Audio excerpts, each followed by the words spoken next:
Hello, everyone, and happy Easter to you, to everyone around the world. This is Roger with Grubus Games Unlimited, and I hope everyone is having a fantastic weekend, an awesome Easter, and you're staying safe and you're just doing great. Um, it is an awesome update video I have for you. I've been very excited about this. And of course, I don't script anything. I just want to hang out with you guys. I consider all of you like my good friends, extended family. So I know I'm very excited for this update and to share a few things with you. So let's get on with it. But first of all, again, happy Easter. Depending where you are at in the world, maybe you already celebrated Easter. Right now it's like 1:30 a.m. where I'm at, and I had to get this update done because I was excited to share it with you. And my family earlier was like, "It's a big day tomorrow. You got to get rest." I'm like, I'll be okay. Get the update done, then I'll rest. So that's where I'm at right now. And if you're going to be celebrating, if you're seeing this in the morning, I hope you have a great day with your friends and family and have an awesome celebration and feast. So let's get on with this. This update is over, of course, the revised rulebook. I have been super busy with this. And I'll be honest, guys, like more people have found out about this game. I don't know where it came from, but there's all these very nice people asking about the game, found out about it. So my days, it's usually anywhere from a dozen to 35, like combined comments, emails, and messages. And you know me, I try to get back to everyone promptly. So it's just been busy. And of course, with family and Easter coming up. So, but without further ado, let's get on with this update. And the good news is, let's start with this, that the revised rulebook is nearly finished. We're going to look at a lot of it, and definitely by next week, there's only a little bit left due. That'll be done. And then this, of course, is being forwarded to the awesome manufacturers, Wingo Games. We enter in production. And I feel like I can take a little break then, because I've been going to bed at 5, 6, 7 a.m., waking up at 10, 10:30, and doing it all over again. But we're at the finish line, guys. So let's get on with this update. And again, I thank you for your likes and comments on that prior update. It was long, but I really felt compelled and very passionate about sharing all that about Avalon, with you guys. So hopefully you see what this game, we just went pretty deep with it. So I hope you enjoyed that. And this one's going to be another great update. So let's get on with it. I want to share something with you, kind of off topic, because I tell you guys everything. Case in point, Easter. I am a terrible cook. I am just a 5-year-old is probably a better cook than me. But I can make a few dishes. Well, I mean, I can count on one hand how many good dishes I can make. I make a great spaghetti. I make a great baked ziti. But on Easter and the other holidays, my family trusts me enough to make a standing rib roast. And I am excellent at it. Like the best. I'm going to glow about it. So I'm going to share with you. I know this is so odd, but I want to share it with you because it's Easter. Here is the standing rib roast before I prepare it. Garlic, rosemary, extra virgin olive oil, fresh cracked pepper. And if you've never had standing rib roast before, or roast beef, it is very, very good. And here it is all prepared with the rosemary and olive oil. There it is when it's done. I think this is from Christmas. We had one at Christmas, or this was maybe Thanksgiving. It was last year. And then here you go. Look at that. How perfect is that? Now what I do is actually, see the garlic? It's about Dungeon Crusade, but I had to share the one thing I can cook really well. I pack it full of garlic, and it is awesome. So maybe this is a dinner idea. If you've never tried standing rib roast, go ahead and give it a try. And I'll give you tips if you want. It's a very good dinner. And I bet you a lot of you right now are like me. I wish I had some roast beef and some mashed potatoes right now. So I wanted to share my slight cooking skills with you. So there you go. Okay, back onto the update. I really want some of that standing rib roast now. Oh well, okay. And please forgive me. My timer went off for my one video segment, so I got cut off there. But I said, I wish I had some standing rib roast and mashed potatoes right now. But okay, now we're getting into the update. But I just thought I'd share that with you. If you've never had this before, try it. It's very awesome. Okay, so now on with the update. Enough about standing rib roast. I want to start with this because people have asked about the pledge manager, and I just threw this screen up. Yes, there's a pledge manager open. There's a link in the description. A few people asked when it's going to close. I'm going to be very honest with you. It's probably going to be mid-May, towards the end of May. All of the hard work is kind of done. The manufacturer has all of the files. They're just waiting on the revised rulebook and a few other things, and that's it. What we're going to look at here is going to be finished up next week. There's not much left to do. So for people who are asking, don't worry, there's plenty of time. There's no rush. We will be giving plenty of fair warning before the pledge manager closes. So that's probably the biggest question that's been asked. So I wanted to address that right off the bat. So check out the link. It's there. Yes, you can pre-order it. Don't have to do it now, guys. Plenty of time. And you know me, I'm king of fair warning, so I'll have a bunch of videos out letting you know. Okay, so what we're going to look at is, of course, the revised rulebook. And I went back to the cover, and this is going to be the final cover of the revised rulebook. And we'll zoom in a little bit on this. Now, it looks familiar, of course, to the original cover. And what I did with it, I do all the graphic design for this stuff. I took the image and I just did a reverse image. I kind of like how that looks. It just looks, I don't know, it's a whole different tone, even though it's just a reversed image. I think it looks really nice. And it sets it apart from the original rulebook. And then I went through and I tweaked the saturation a little bit to make it pop more of the colors, adjusted the black level and the white level, and a few other things, and I just think it looks really cool. Down here I put these glow bars, or these glowing bars down here. I was going between like blue and a light green and a red, but I thought this looked the best because maybe it matches the Dungeon Crusade logo, and of course in small print right there, revised. So that is your new rulebook cover for the revised rulebook for Dungeon Crusade, and I think that looks really cool. I dig it. Moving right along, when you open up this is going to kind of stay the same. I tweaked this a little bit but on this page here, when you open it, right here you'll be greeted by all the heroes of Avalon on the reverse side of the cover. It always looked really nice, so that carried that over. And I tweaked some of the brightness on the heroes. That was about it. And then hopefully you saw the other videos. I've been showing off a lot of the revised rulebook. It's looking and reading great, so we're going to look at a lot of it right now. We're going to skip a few pages ahead. This is a page, this is like this is going to be on the first few pages here. This is just a simple page that tells you everything you get with each edition of the game. The Crusader of the Realm edition, everything's listed. Slayer of the Realm, everything's listed there with the, all the expansions. It comes with everything possible for the Dungeon Crusade, excuse me, universe. And, oops, I went way too in. But did some nice graphic design with all this, with the land of Avalon surrounding it. Looks pretty nifty. So there is that.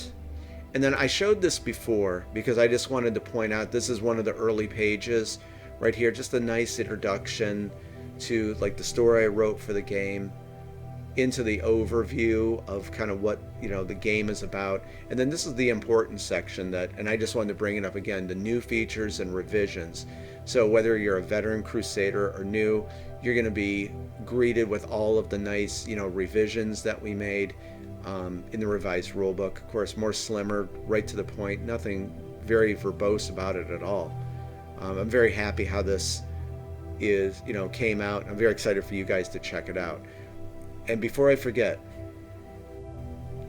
The revised rulebook will be available for download in PDF format in the near future. So for someone asked me this, who was it? I cannot remember your name. I'm sorry, but someone asked me, yes, this will be available for download for people who have the game.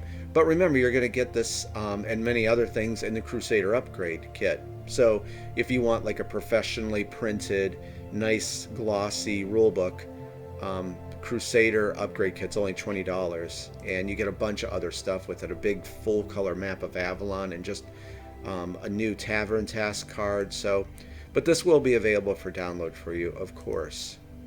But yeah, just here's all of the changes, the revisions that were made, things added to the game. So it's nice to have that right when you open the rulebook. Okay, so here's the thing that I'm very excited to show you, that when you play Dungeon Crusade, there's going to be a few other pages before this. You're going to start, well, it's optional. We're going to zoom in. You start with the Avalon Adventure board game. And this was really revised, like brought it to the front of the rule book. And of course, you don't have to play this. You can go right into Dungeon Crusade. But I'm not going to go on how passionate I was about creating the Land of Avalon and the Avalon Adventure board game. But you're going to be greeted with this rule book right off the bat, and it's only 3 pages. And the nice thing is, when you see the graphic design, this is very easy to get through. The rules are very straightforward, and I'll tell you what, I have links to all of the playthrough of the Avalon Adventure board game. Guys, you'll learn the game in 10 minutes. If you watch one of the playthroughs, it's a very, very easy game, but it's a choose your own adventure. But the thing is, you'll never see the same game twice. But I just wanted to say the 3-page rule book for the Avalon Adventure board game is very nicely laid out, great diagrams, a nice read, nothing verbose about it. It's quick and to the point. But you'll notice here, start your journey with the Avalon Adventure board game, optional. And let's see, I just wanted to, I don't want to read all of it and bore you. The Avalon Adventure board game is a highly thematic and innovative twist on the choose your own adventure genre. It was designed in a way that a player will never see the same adventure twice and offer an unlimited amount of replayability. And just real quick, objective: the heroes will need to traverse the Land of Avalon and explore the various ruins, crypts, towers, dungeons, tombs, and villages to locate the 3 randomly scattered runes of eternity that will shatter the curse on the dungeon, so they may gain entry and eradicate the evil that dwells within. And then just along the way, you're going to do battles. You'll be, certain events will happen. You'll acquire gold, loot, potions. And this is something that was changed right here. Please note, if a player plays the Avalon Adventure board game, they do get a shopping phase at the start of playing Dungeon Crusade before descending into the dungeon. And it says just look at page 3 in the scenario book. So that was just something that we wanted to make very clear. You do get a shopping phase. Shopping phase meaning when you start Dungeon Crusade, if your heroes make it through the Land of Avalon, they are imported into Dungeon Crusade on the village board. That's when you could have your shopping phase to buy gear, healing, potions, torches, etc. So that was just cleared up right there in that. And we'll look at the next page here. And this just tells you very nicely and easily how to set everything up. I did a lot of nice diagrams here, so it's very easy to understand. But like I said, if you watch one of those playthroughs, you're going to fully understand this game in like 10 minutes. It's not very hard at all, but I want to be very detailed, so you know. So there's the other side, and again, it's only but 3 pages. Tells you how to set up your treasure deck, the bronze, silver, and gold treasure chest deck. Another page, so this will be kind of like page 2. Again, lots of diagrams to easily walk you through all of this. I hope you're liking this summary of a churn, how to play. Basically, we'll zoom in a little bit. See the banner here. That this represents all 6 heroes. They all move as a group. So the banner represents all 6 heroes. So notice here, like the arrows I put. So let's say you always start out at Hope's Reach. They're allowed to move to 1 region at a time per turn. So let's say we move to Old Orchard. Now notice there's not a red Explore token here that's unexplored. Guys, simply what you do is you move here. You're going to find the the double-sided adventure card for the Old Orchard Grove. Roll a d12, and then say the result's 9. You're going to look on the adventure card. Actually, right here. Here's an adventure card right here. You're going to find entry 9, and you're going to have an event or a battle, an encounter. Something's going to happen. And then simply you take a red token, and they're going to be coming up. It's called the tracking token, and you put one here saying that, it's to remember that you've already visited this. This is an explored area. And that's the end of the turn, and then you can move to another adjacent place. It's really as easy as it is. It's not very complex at all. But I think the graphic design came out. I'm very happy with this, and I hope that you like it. So go on to the next page here. And here's what, just like moving into an unexplored area. Right here, I discuss it here. Events and encounters, battles using the battle board. And I think you've seen those battle boards before. Super easy combat, real snappy. So it's not very drawn out at all.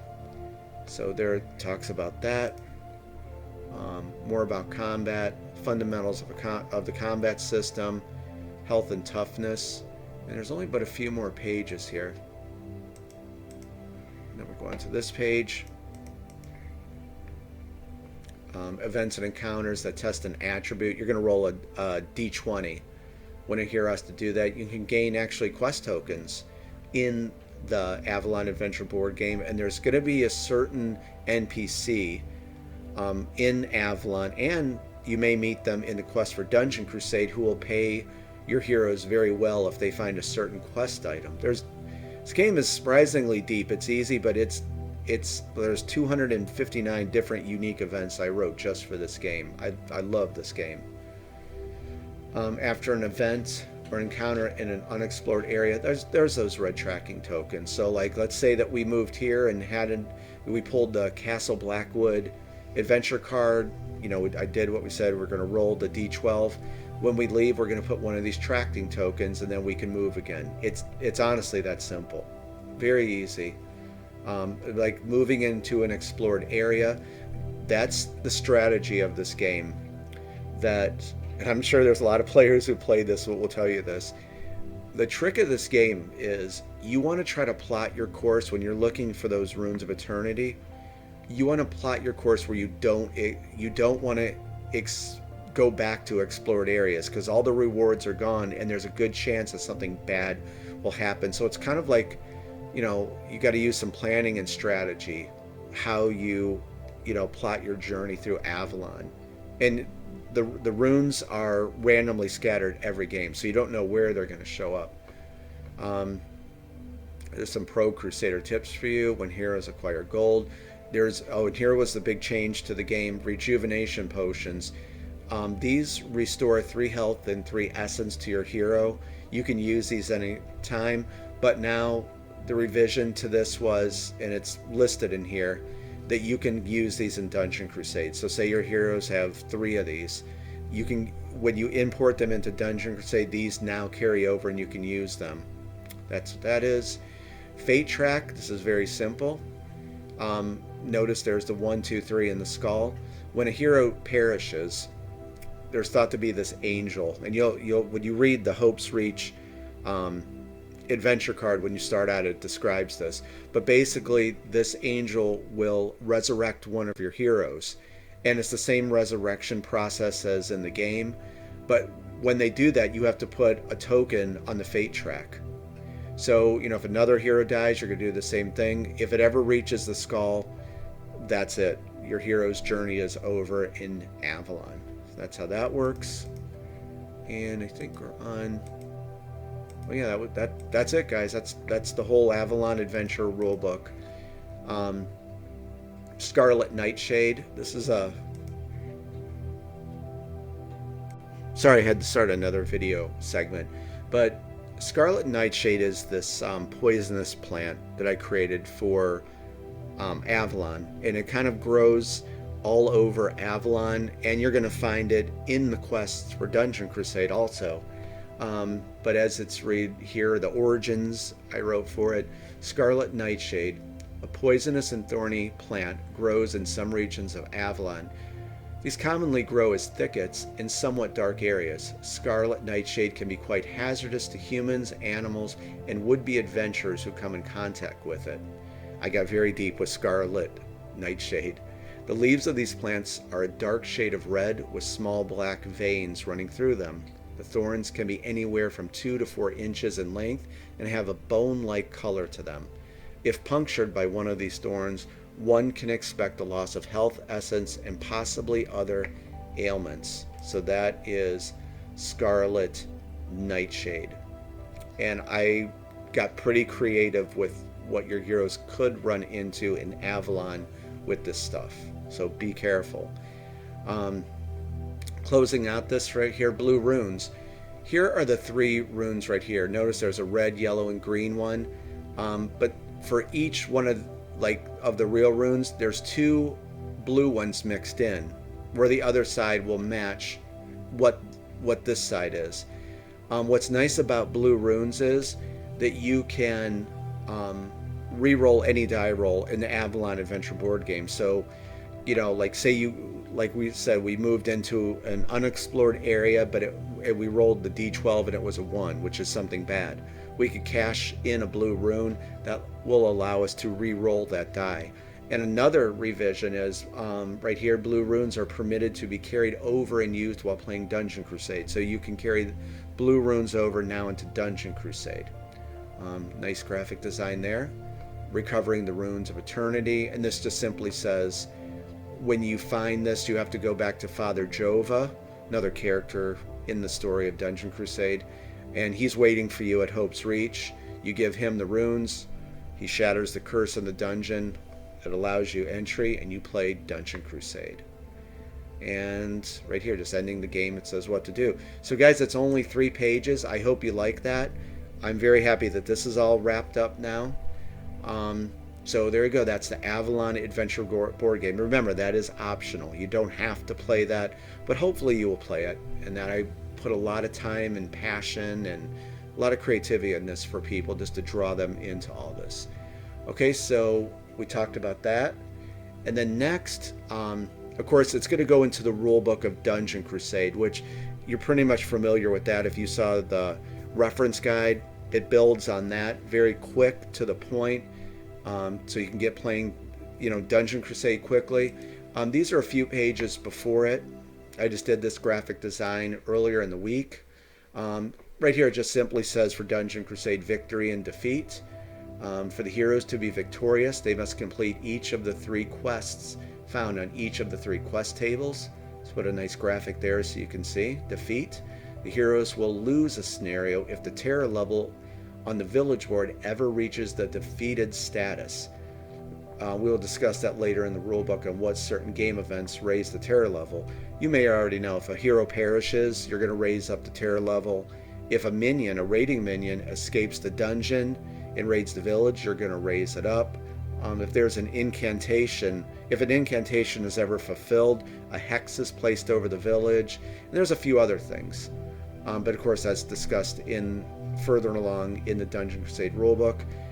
Then I put a nice breakdown of the hero cards here. So what everything is.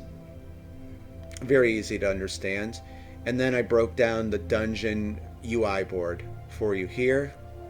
Then I just put some graphic. That's 2 of the guardians in the game, Razorfang and Banevik. So that came out really nice. Real quick though, to the point. This describes what this is. And lastly here, we'll take a look at this. This follows this page right here. So when you flip the page, it's going to go on to the village board. I did a nice breakdown of this. And this just goes over the various services on the village board. Put a nice message here so you can see that you're going to place your blessing cards here by the temple. and then place special ability cards here by the Academy. And of course you're going to put your potions and torches here. And this is the blacksmith shop for the common, uncommon, rare, epic, and legendary gear you're going to place there. Then of course the other services. And then I did some graphic design down here that just breaks everything down, just gives you a little flavor text and description of what it is. I think this came out, I think this page looks really attractive. I hope you like that. And really that was the update, but this was a lot of work that got completed, and I think that's about it.